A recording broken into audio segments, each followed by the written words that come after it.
Find out more by clicking our icon at DeWittDailyNews.com. DeWittDailyNews.com is the area's leading local news source 24 hours a day, 7 days a week. Get the latest local news, obituaries, police blotter, weather forecast, and more with no paywall. Head to DeWittDailyNews.com to get the local information you need to know.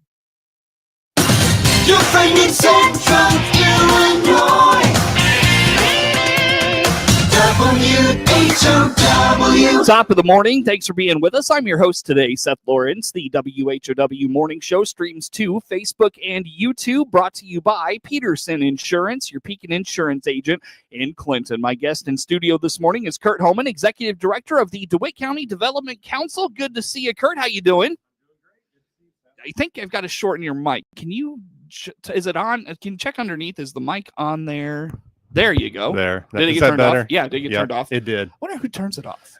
Wasn't me. I know. It's all good. It's all good. Anyways, how you doing, man? I'm doing great. Good to hear. Yes. Good to have you in studio as always. And we're going to talk a lot of Farmer City here this morning, Curt. And one thing we're following and I'm really rooting for the community is the grocery co-op. Mm-hmm. You know, really want to see that, come to fruition. And it's feels like it's, moving along slowly but surely. And some recent action out of Farmer City. We talked with Taylor Baxter, the city administrator over there, about what's going on. From your perspective, refresh us on that action, what's going on with the co-op. Yeah, absolutely. So certainly the cooperative, a couple of significant milestones for them here recently. One is they officially acquired the building, so they were able to purchase it outright. Mm-hmm. They had an investor that kind of held it tight so no one else could take it. But the co-op officially was able to acquire that debt-free with that side of it. And then, of course, once that happened, then the city of Farmer City, the co-op approached them about some redevelopment funds, and were granted $100,000 to begin that project. So two very, very significant events for the co-op and really for the downtown where that building is located. So Sure. Well, remind us, maybe for folks that are listening here this morning that are unfamiliar with the grocery co-op, what is this? What's it all about? It's been going for a while. When did it all get started? How about some of that? Yeah. Interestingly, 2-3 years ago, I actually held a community input meeting for folks aged 40 and under, is what I called it. So it was an under 40. And one of the things that came up in that discussion was the need for some type of grocery store. Mm-hmm. And so Laura Enger was there, and she really ran with that project. It probably was her her initial comment as well, and really ran with that project. And it takes a lot of time, I promise you. But here it is. And so it's interesting, the concept of a grocery. So grocery stores in small towns are closing. Mm-hmm. And so you have to look at that concept and ask yourself why. So, the footprint is a smaller footprint. It will focus on value added items, deli items, and those are higher profit items. Mm-hmm. So you take the example I always use is a boxed cake mix. At retail, I don't know what it retails for, $3, let's say. But if that is baked into a cake and put frosting on it, then it retails for $20. And your ingredient cost is potentially $4. Now there's some labor and some other things involved in there, but it's a higher profit item. So those types of things will have a focus along with the staples that are necessary for a grocery as well. Sure. So again, smaller footprint. It's really the necessities that people will need that aren't available at other locations in town. The value added items, and I really see now the end point for the grocery, and meaning opening. And I really believe that's going to be sometime next summer. Okay. So it's very exciting after the time that it's taken. So who operates a grocery co-op? Like, is there like an owner per se? And how does it sustain itself? Thank you for that. So a cooperative, like any other, we say grocery co-op, but a cooperative in itself is member owned. So it's with the Farm to City Co-op, you can become a member for a one-time $100 cost. And you don't have to be a member to shop there, but if you are a member, you get to vote on who the board is that will manage the grocery store. But there'll be a board, 8-10 people. They'll hire, the store manager. The store manager then will hire any employees that they need and run the day-to-day operation. But so it's really community owned, although you don't have to be a Farmer City community member. There already are owners that aren't even in the state of Illinois that just want to see the cooperative successful. So that's really the business structure, the legal structure of the entity.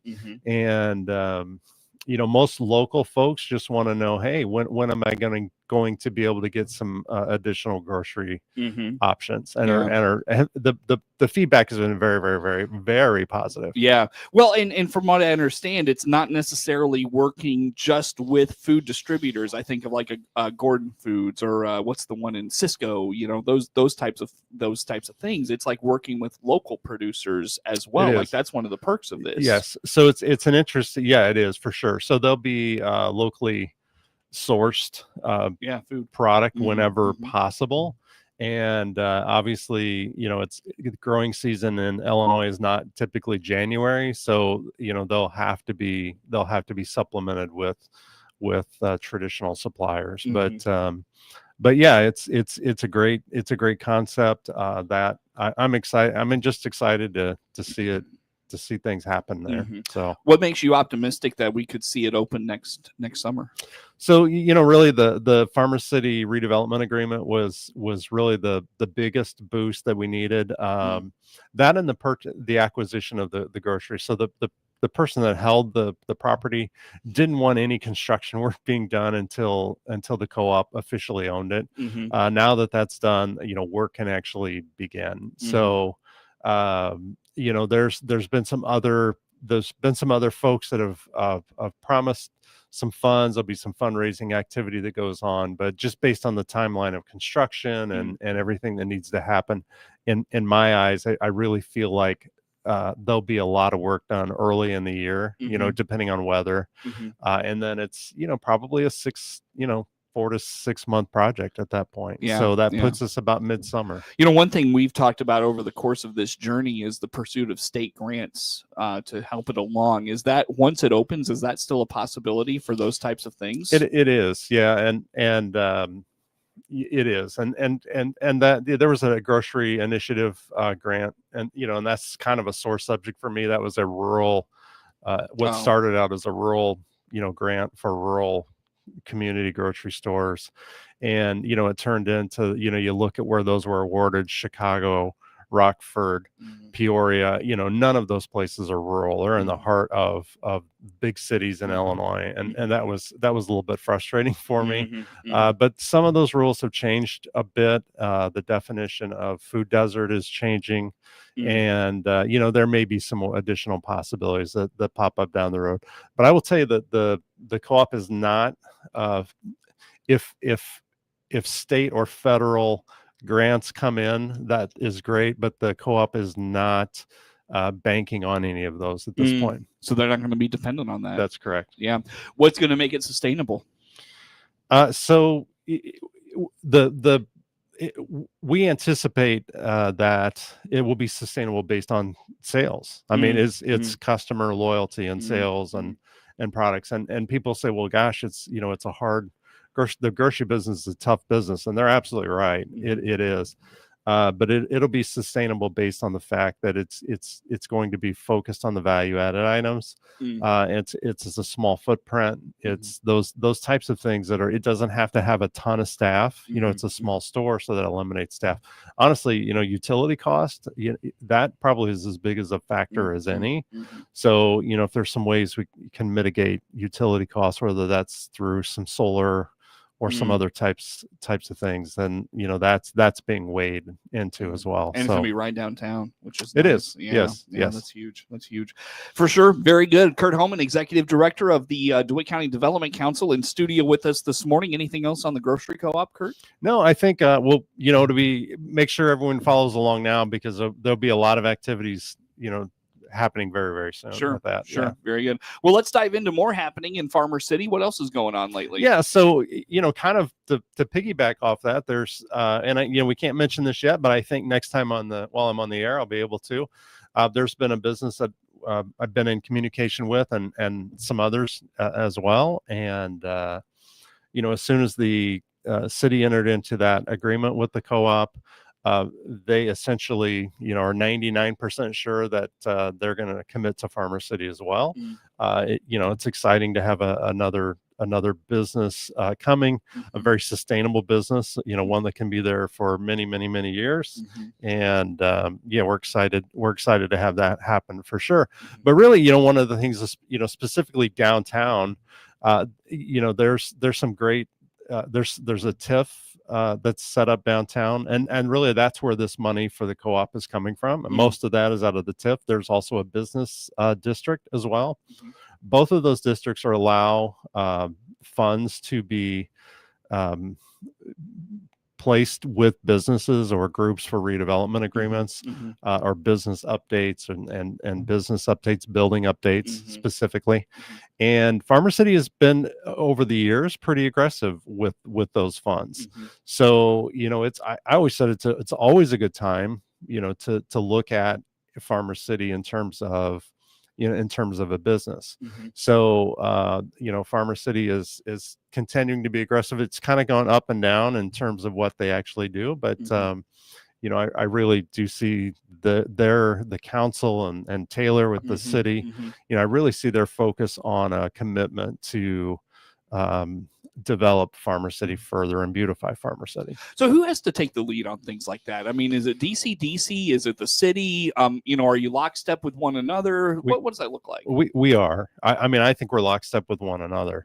And ultimately we have to have, both of us need to partner together and work on these projects together. So, one of the first things I'll do when I'm allowed by the business is meet with Taylor and vice versa. So if a business comes, to him, he typically will refer them to me, assuming that's okay with that potential business. So we'll walk through those steps. We'll walk through them together. I need to know kind of what the city can do, because then I can work with that business. I fine tune what the business really needs. Most businesses say, well, what kind of incentives do you have? And then my reverse question is, what kind do you need? What's holding you back? So once we can figure out what the potential problem is, we can figure out a way to make that work. Sure. But the answer is, of course, when Taylor was here in Clinton, I had a great working relationship with him. That's carried over to Farmer City. Farmer City again has been more aggressive, as a community has been more aggressive with incentives. And so it's just knowing what we can do and getting those businesses. And finally, Farmer City is a smaller community, but it looks like things are really going to start happening in Farmer City now as well. All the excitement in Clinton, it's really exciting now that there's the early steps of some development for Farmer City. Right. And it feels like one of those things, like once you get one ball rolling, it really kind of snowballs into bigger things. Yeah, I was at a conference recently, and one of the things that they said is momentum breeds more momentum. So once something starts happening, more things start happening, and the problem is if that ever stops. So my goal is to never allow that to stop. There needs to always be projects happening that we can talk about and that are coming and happening. Well, there's more to talk about on that front, Curt. So let's take a break and come back with some more. How do folks learn more about DCDC? Yep. Certainly follow us on Facebook. Reach out anytime via phone, 217-935-5271. Very good. Curt Homann, Executive Director of the DeWitt County Development Council, my guest in studio. More to come with Curt on the morning show.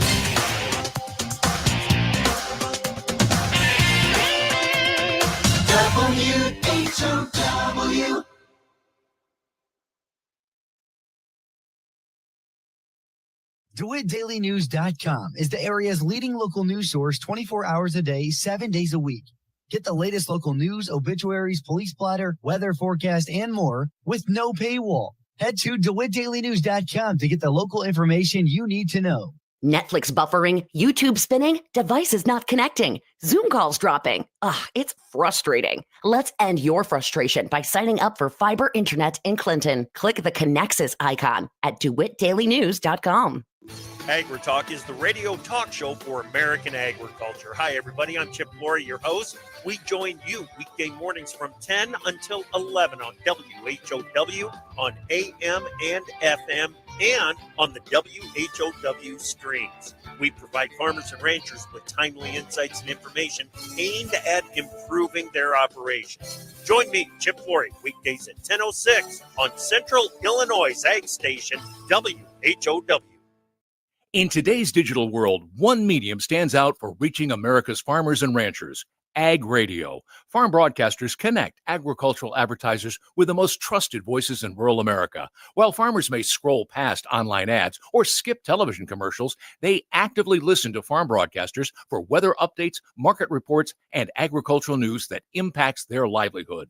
Ag Radio reaches farmers where they work, in combines, tractors, barns, and trucks across rural America. These aren't just radio personalities. They're trusted advisors who've built relationships with agricultural communities for generations. Data from the National Association of Farm Broadcasting shows that 80% of farmers rely on Ag Radio as a primary information source during planting and harvest seasons, exactly when your agricultural product or service needs to be top of mind.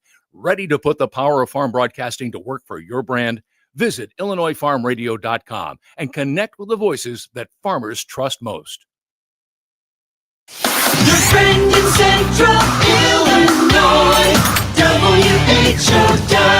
Once again, and good morning. Thanks for being with us. I'm your host today, Seth Lawrence. The WHOW Morning Show streams to Facebook and YouTube, brought to you by Peterson Insurance, your Pekin Insurance agent in Clinton. My guest in studio this morning is Curt Homann, Executive Director of the DeWitt County Development Council. And Curt, talking about Farmer City, kind of continuing that conversation, I know there's a building next to City Hall. The city is looking to have redeveloped, but not just by anyone. What's going on here? Yeah, so that's really a historic building. At least half of it is for Farmer City. Used to house a doctor's office, and when I was young, there was a doctor there, and the building was there a long time before that. So I couldn't even tell you the exact history of everyone that was there, but the city owns that building now, and wants. I love how they're doing it. They're taking proposals essentially to find out what people would do with that building, and they won't necessarily sell it to the highest bidder. They're going to sell it to the best plan, and I love that approach. In fact, I think, gosh, that ought to be every city property. But I'm working with a couple of different places that would go in there, and so I'm very excited about it. It would be actually next to it's between City Hall and the grocery co-op, so it's a great spot, and it really got some promise for what could step in there. What's Farmer City need?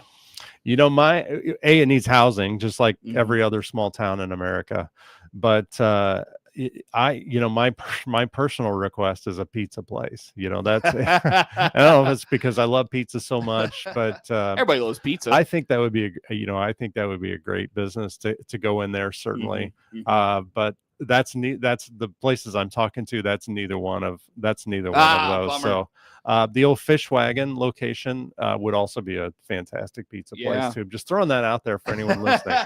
If you're good at making pizza pie, absolutely, get a hold of me. We will make it work. I promise you. For sure. We need like a coal fire place. I agree. Yeah, we need a coal fire place in Central Illinois. Yeah, yes. For real. So there are some in the area I've reached out to, but didn't get any positive response, at least at this point. Sure. So that's pretty exciting. Is there a timeline on that, or is it just? There isn't. No, that's a great thing. But if someone was, in all seriousness, thinking of a project that they had in mind, this could be a good. It's not a huge building, And I think that's, good and bad. But if it fits your space requirement, I really feel like it's time to get working on it, because there's a couple, again, a couple of businesses that I've talked with. None of them are urgently needing something, but don't wait too long on this particular property for sure. Gotcha. Could we hear something on it in the next year? Oh yeah, definitely. I think spring to summer, there'll be a decision made with this building. So Okay. Got it. Nice.